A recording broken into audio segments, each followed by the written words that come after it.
어서 오세요. 날이 참 맑지요. 저무는 해가 서산 너머로 길게 그림자를 들이우는 걸 보고 있자니 문득 우리네 인생도 저 석양과 참 닮았다는 생각이 듭니다. 저는 최불암입니다. 오늘 이렇게 여러분과 마주 앉아 가슴속 깊은 이야기를 나눌 수 있게 되어 참으로 고맙고 다행이라는 생각이 드네요. 여러분, 혹시 환각장이라는 말의 의미를 깊이 새겨보신 적이 있습니까? 예전에는 그저 오래 살았음을 축하하는 잔칫날이었지만 지금 우리에게 환갑, 즉 예순이라는 나이는 단순히 숫자가 늘어난 것이 아닙니다. 60갑자가 한 바퀴 돌아 다시 태어난 해의 간지로 돌아왔다는 것, 그것은 곧 두 번째 생이 시작되었다는 뜻이지요. 이제껏 자식 기르고 먹고 살기 바빠 앞만 보고 달려왔다면 이제부터는 내가 쌓아온 생의 궤적을 갈무리하고 남은 길을 어떻게 하면 추하지 않게 향기롭게 걸어갈지 고민해야 하는 시기입니다. 그런데 말입니다. 제가 수많은 사람을 만나고 또 긴 세월 연기자로 살며 인간의 삶을 들여다보니 참으로 안타까운 일이 하나 있더군요. 평생을 성실하게 살며 벽돌 한 장 한 장 쌓듯 복을 쌓아온 분들이 인생의 황혼에 접어들어 그 귀한 복을 제 발로 차버리는 경우를 너무 많이 봤습니다. 무엇으로 그 복을 걷어차느냐고요? 바로 우리 입에서 나오는 말입니다. 사람들은 나이가 들면 재산을 잘 관리해야 한다고 들었지요. 자식에게 미리 주지 마라. 내 수중에 돈이 있어야 대접받는다. 틀린 말은 아닙니다. 하지만 진짜 지혜로운 노년은 재산보다 말을 관리합니다. 젊었을 때의 말은 실수해도 다시 만회할 기회가 있지만 예순이 넘은 노년의 말은 곧 그 사람의 인격이자 그가 살아온 인생의 성적표가 됩니다. 한번 뱉은 독한 말은 허공으로 사라지는 게 아니라 내 주변의 기운을 흐리고 결국 내 자식과 내 노후의 안락함을 갉아먹는 법이지요. 생각해 보세요. 우리가 평생 고생하며 일궈온 그 모든 성취와 덕망이 단 한마디의 실언이나 습관적인 불평 때문에 모래성처럼 무너진다면 그보다 허망한 일이 어디 있겠습니까? 불교에서는 이를 구업거기라 하고 우리 옛 어른들은 입은 몸을 치는 도끼요 몸을 찌르는 칼이라고 하셨습니다. 특히 예순이 넘어서는 이 말의 도끼가 남이 아닌 바로 나 자신을 향하게 됩니다. 제가 아는 한 지인이 있었습니다. 젊은 시절 참으로 대단한 일을 해냈고 존경도 많이 받았던 분이지요. 그런데 이분이 예순을 넘기면서부터 입버릇처럼 하는 말들이 생기기 시작했습니다. 그 말들이 조금씩 주변 사람들의 마음을 닫게 만들고 결국 그 귀한 인품을 다 깎아먹더니 끝내 외로운 노년을 보내게 되더군요. 그걸 지켜보며 저는 깊은 슬픔을 느꼈습니다. 복이라는 것은 버는 것보다 지키는 것이 100배는 더 어렵구나 하고 말입니다. 오늘 제가 여러분께 드리고 싶은 이야기는 거창한 철학이 아닙니다. 우리가 무심코 내뱉는 세 가지 말, 그 세 마디만 조심해도 여러분이 평생 모아온 복이 새나가지 않게 꽉 잡아둘 수 있다는 사실입니다. 예순 이후의 삶은 마치 정성스럽게 빚은 항아리와 같습니다. 이제는 그 항아리에 금이 가지 않게 잘 닦고 보살펴야 합니다. 여러분, 지금 여러분의 입술 위에는 어떤 말이 머물고 있습니까? 누군가를 탓하는 말입니까? 아니면 스스로를 비하하는 말입니까? 그것도 아니면 지나간 영광에 매몰된 허망한 자랑입니까? 이 질문에 대한 답이 여러분의 남은 여생이 평온할지 아니면 고통의 연속일지를 결정할 것입니다. 자, 이제부터 제가 살아오며 깨달은 그리고 우리 선조들이 경계했던 노년에 절대 해서는 안 될 세 가지 말에 대해 하나씩 보따리를 풀어보려 합니다. 가슴을 열고 들어봐 주시겠습니까? 이 이야기가 여러분의 삶에 작은 등불이 되어 부디 외롭지 않고 품격 있는 노후를 맞이하시길 간절히 바라는 마음으로 시작해 보겠습니다. 이제 본격적으로 첫 번째 보따리를 풀어볼까요? 예순이 넘으면 절대 입 밖으로 내지 말아야 할 첫 번째 말, 그것은 바로 왕년의 내가 말이야 로 시작하는 과거의 영광에 대한 집착입니다. 우리 주변을 한번 둘러보세요. 모임에만 나가면 자기가 젊었을 때 얼마나 잘 나갔는지, 어떤 높은 자리에 있었는지, 얼마나 큰 돈을 만졌는지 귀에 못이 박이도록 이야기하는 분들이 꼭 계십니다. 본인은 그 시절을 추억하며 기분이 좋을지 모르겠지만 듣는 사람 입장에서는 참으로 곤혹스러운 일이 아닐 수 없지요. 특히 자식들이나 젊은 세대들에게 이런 말을 반복하는 것은 소통의 문을 스스로 걸어 잠그는 것과 같습니다. 왜 이 말이 예순 이후에 복을 깎아먹느냐고요? 첫째로, 과거에 머물러 있는 사람은 결코 현재를 아름답게 가꿀 수 없기 때문입니다. 예순이라는 나이는 지금 이 순간의 공기를 마시며 지금 내 곁에 있는 사람의 손을 잡고 살아가야 하는 때입니다. 그런데 마음은 이미 20년, 30년 전에 화려한 무대 위에 가 있으니 지금 내 눈앞에 있는 소소한 행복과 감사함이 보일 리가 없지요. 복습은 현재를 감사하는 마음의 틈새로 스며드는 법인데 과거의 자랑으로 꽉 막혀 있으니 복이 들어올 자리가 없는 것입니다. 둘째로, 왕년회를 외치는 순간 당신은 꼰대라는 외로운 섬에 갇히게 됩니다. 우리 한국 사회에서 노년의 고독사나 소외가 큰 사회적 문제이죠. 그 소외의 시작은 대단한 사건이 아니라 바로 이런 사소한 말버릇에서 시작됩니다. 대화는 주고받는 것인데 과거의 공적만 늘어놓는 것은 대화가 아니라 일방적인 강요입니다. 젊은 사람들은 당신의 과거를 존경하고 싶어도 계속되는 자랑질에 지쳐 슬금슬금 자리를 피하게 됩니다. 우리 아버지는, 우리 할아버지는 만나면 자기 자랑만 하셔 라는 소리를 듣는 순간 당신이 평생 쌓아온 존경과 권위는 모래성처럼 허물어지고 마는 것이지요. 제가 아는 한 친구 이야기를 해드릴게요. 그는 한때 큰 기업의 임원으로 세상 무서운 줄 모르고 호령하던 사람이었습니다.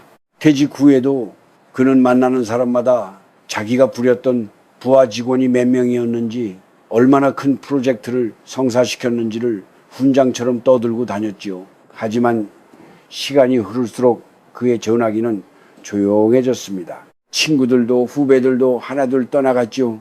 결국 그는 넓은 아파트에서 혼자 TV만 보며 세상 사람들이 다 변했다, 의리가 없다며 한탄만 하더군요. 하지만 변한 건 세상이 아니라 과거의 그림자만 붙잡고 있던 그 자신이었음을 그는 끝내 깨닫지 못했습니다. 참으로 안타까운 일이지요. 여러분, 진정한 고수는 자신을 드러내지 않습니다. 벼가 익을수록 고개를 숙이듯 인생의 산전수전을 다 겪은 예순의 어른이라면 말하지 않아도 그 깊이가 묻어나야 합니다. 내가 내 입으로 나 대단한 사람이야 라고 말하는 순간 그 가치는 바닥으로 떨어집니다. 반대로 내가 침묵하고 남의 말을 경청할 때 사람들은 오히려 당신의 과거를 궁금해하고 당신의 지혜를 구하러 올 것입니다. 기억하세요. 복음은 겸손한 곳으로 흐릅니다. 과거에 화려했던 훈장은 장롱 깊숙이 넣어두십시오. 대신 오늘 처음 만난 사람에게 건네는 따뜻한 미소, 고생 많다는 격려 한마디에 정성을 다해보세요. 나 때는 말이야 라는 말 대신 요즘 참 힘들지, 내가 도울 건 없을까? 라고 물어보는 어른이 되어보십시오. 그때 비로소 막혀있던 복의 통로가 뚫리고 당신의 노년은 과거의 영광보다 훨씬 더 빛나는 향기로 채워질 것입니다. 자랑하고 싶은 마음이 턱끝까지 차오를 때 한 번만 꿀꺽 삼켜보세요. 그 삼켜진 자랑이 마음속에서 숙성되어 당신의 얼굴에 인자한 성현의 미소를 만들어줄 것입니다. 그것이 바로 예순 이후 우리가 지켜야 할 품격이자 복을 지키는 비결입니다. 자, 이제 두 번째 보따리를 열어볼 차례입니다. 예순이 넘어서 우리 입술 근처에 얼씬도 못하게 해야 할 두 번째 말은 바로 어떻게 나한테 이럴 수 있어? 또는 다 소용없다, 내가 너를 어떻게 키웠는데, 같은 원망과 한탄에 섞인 말들입니다. 사람이 나이가 들면 마음이 약해지는 법이지요. 몸도 예전 같지 않고 사회적 지위도 내려놓게 되면 자연스레 섭섭함이라는 감정이 불쑥불쑥 찾아옵니다. 특히 평생을 바쳐 뒷바라지한 자식들이나 믿었던 친구, 평생을 함께한 배우자에게 서운한 마음이 들 때 우리는 무심코 이런 말을 내뱉습니다. 내가 너희를 어떻게 키웠는데 나한테 이럴 수 있니? 내가 저 사람한테 어떻게 했는데 이럴 수가 있어? 그런데 여러분, 이 원망이라는 것이 얼마나 무서운 독인지 아십니까? 원망하는 말은 상대방을 공격하기 전에 먼저 내 마음의 복그릇을 깨뜨려 버립니다. 한국 사람들에게는 한이라는 정서가 있지요. 하지만 그 한을 원망으로 풀어내기 시작하면 그것은 더 이상 예술도 승화도 아닌 그저 나 자신을 갉아먹는 칼날이 됩니다. 예순 이후의 삶에서 원망의 말을 입에 달고 사는 것은 내 인생의 마지막 페이지를 스스로 먹칠하는 것과 다름없습니다. 한번 생각해 보세요. 어떻게 나한테 이럴 수 있느냐는 말 안에는 내가 준 만큼 너도 나에게 줘야 한다는 보상 심리가 깔려 있습니다. 하지만 진정한 어른의 사랑과 덕은 준 것으로 이미 완성되는 것입니다. 자식에게 준 사랑, 친구에게 베푼 호의는 그 순간에 이미 내 복으로 쌓인 것이지 나중에 돌려받아야 할 빚문서가 아닙니다. 그런데 자꾸만 그 빚을 갚으라고 말로 다그치면 상대방은 고마움 대신 부담감을 느끼고 결국 당신을 멀리하게 됩니다. 원망의 말이 깊어질수록 당신 곁에는 사람이 남지 않게 되고 그것이 곧 노년의 가장 큰 불행인 고독으로 이어지는 것이지요. 영적인 의미에서도 원망은 아주 좋지 않은 에너지를 끌어당깁니다. 우리 조상님들은 말이 씨가 된다고 하셨지요. 다 소용없다는 말을 반복하면은 정말로 내 삶의 모든 가치 있는 것들이 소용없어지는 결과를 초래합니다. 내 인생 전체를 부정하는 꼴이 되니까요. 내가 너를 어떻게 키웠는데 라는 말은 자식의 가슴에 대못을 박는 일이며 동시에 내가 자식을 위해 헌신했던 그 아름다운 시간의 가치를 스스로 깎아내리는 행위입니다. 그 귀한 희생을 거래로 만들어버리기 때문입니다. 제가 예전에 연극을 할 때 알게 된 노신사 한 분이 계셨습니다. 그분은 평생 자식들 공부시키느라 당신 입을 것 먹을 것 다 아끼며 사셨죠. 그런데 자식들이 장성해서 각자 살기 바빠 명절에나 겨우 얼굴을 비추니 만날 때마다 내가 너희 때문에 어떻게 살았는데 이리 무심하냐며 눈물을 흘리셨습니다. 처음엔 미안해하던 자식들도 나중엔 아버지의 전화 받는 것조차 두려워하게 되더군요. 결국 그 어르신은 요양원에서 홀로 쓸쓸히 생을 마감하셨습니다. 만약 그분이 바쁜데도 와줘서 고맙다. 나는 너희가 잘 사는 것만 봐도 배가 부르다 라고 말씀하셨다면 어땠을까요? 아마 자식들은 아버지를 더 자주 찾아뵙고 싶어 했을 겁니다. 여러분, 예순 이후에는 섭섭함이라는 손님이 찾아와도 조용히 돌려보내야 합니다. 누군가 나를 서운하게 했다면 그럴 만한 사정이 있겠지 하고 넘기십시오. 그럴 수 있지라는 이 네 마디가 여러분의 수명을 연장하고 복을 지켜주는 명약입니다. 내가 베푼 것은 있고 내가 받은 작은 것 하나하나를 입 밖으로 내어 감사하다고 말해보세요. 원망의 말을 멈출 때 비로소 여러분의 마음에는 평온이라는 복이 깃듭니다. 자식에게 고맙다, 배우자에게 수고했다, 친구에게 반갑다고 말하는 습관을 들이십시오. 남을 탓하는 마음이 사라진 자리에 들어차는 그 넉넉한 기운이 여러분의 노후를 가장 풍요롭게 만들어줄 것입니다. 그것이 바로 쌓아온 공덕을 잃지 않고 천수를 누리는 비결입니다. 자, 이제 가장 아프지만 꼭 짚고 넘어가야 할 세 번째 보따리를 풀어보겠습니다. 예순이 넘어서 우리 입술 밖으로 절대로 내뱉지 말아야 할 어쩌면 가장 위험한 말이 있습니다. 그것은 바로 에휴, 늙으면 죽어야지, 혹은 살아서 뭐 하나 빨리 가야지 라는 자조 섞인 한탄입니다. 여러분, 이 말이 왜 무서운지 아십니까? 우리 한국 사람들에게 이 말은 어쩌면 습관 같은 것일지도 모릅니다. 몸이 조금만 고되거나 자식들한테 배를 끼치는 것 같을 때, 혹은 외로움이 밀려올 때 우리는 무심코 이 말을 내뱉곤 하지요. 하지만 이 말은 단순히 나이가 들어서 하는 넋두리가 아닙니다. 이것은 나 자신의 생명력에 던지는 저주이자 내 곁을 지키는 소중한 사람들의 가슴에 비수를 꽂는 일입니다. 말에는 각인 효과라는 것이 있습니다. 우리 뇌와 영혼은 우리가 내뱉는 말을 그대로 받아들입니다.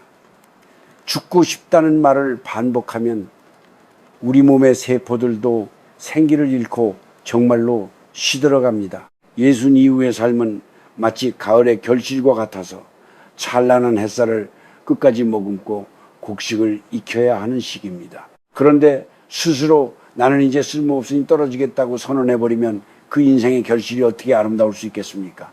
또한 이 말은 남겨진 자식들에게 세상에서 가장 무거운 죄책감이라는 짐을 지우는 일입니다. 자식들은 부모님이 이런 말씀을 하실 때마다 가슴이 철렁 내려앉습니다. 내가 부모님을 잘 모시지 못해서 저런 말씀을 하시나 하고 자책하게 만들고 결국 부모님과의 만남을 불편하고 무겁게 느끼게 만듭니다. 효도하고 싶어도 부모님이 스스로를 부정하고 계시니 자식들이 설 자리가 없어지는 것이죠. 그것은 결국 가족 간의 화목이라는 가장 큰 복을 스스로 깨뜨리는 행위입니다. 제가 예전에 전원일기를 찍으며 만났던 수많은 어르신들 중 유독 정정하고 얼굴빛이 고우셨던 분들이 계셨습니다. 그분들의 공통점은 결코 자신을 죽어야 할 존재로 비하하지 않는다는 것이었습니다. 오히려 오늘 하루도 숨 쉴 수 있어 고맙다. 꽃이 피니 참 좋다며 생의 작은 기쁨들을 입 밖으로 내어 찬미하셨지요. 반면 늘 죽어야지를 입에 달고 사시던 분들은 금방 기력이 쇠하고 주변 사람들과도 서먹해지는 것을 참 많이 보았습니다. 불교나 민간신앙에서도 말하기를 신령님들은 그 사람의 말소리를 듣고 복을 내린다고 했습니다. 내 입으로 내 생명을 부정하는데 어느 복신부신이 감히 그 집에 복을 들고 찾아오겠습니까? 아직 할 일이 남아서 살려주시는구나. 오늘 내가 본 노을이 참으로 귀하구나 라고 말할 때 하늘도 감동하여 더 긴 수명과 안락함을 내려주시는 법입니다. 여러분, 예순이라는 나이는 죽음을 준비하는 나이가 아니라 삶의 진정한 의미를 완성해가는 나이입니다.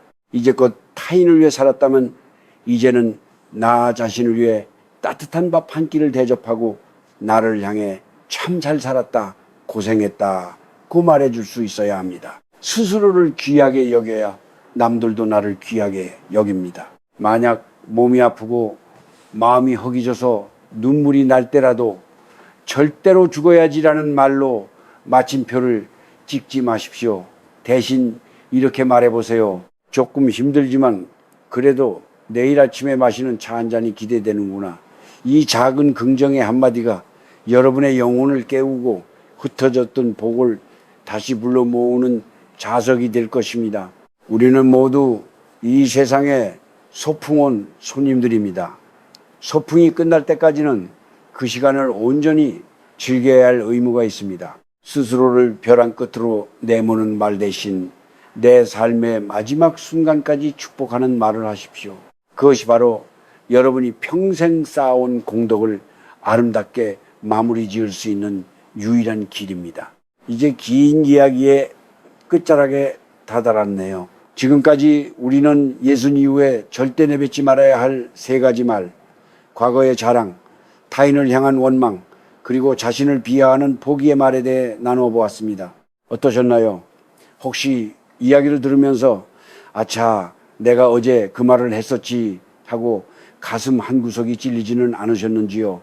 괜찮습니다. 그 깨달음이야말로 새로운 복을 담기 위한 첫 번째 발걸음이니까요.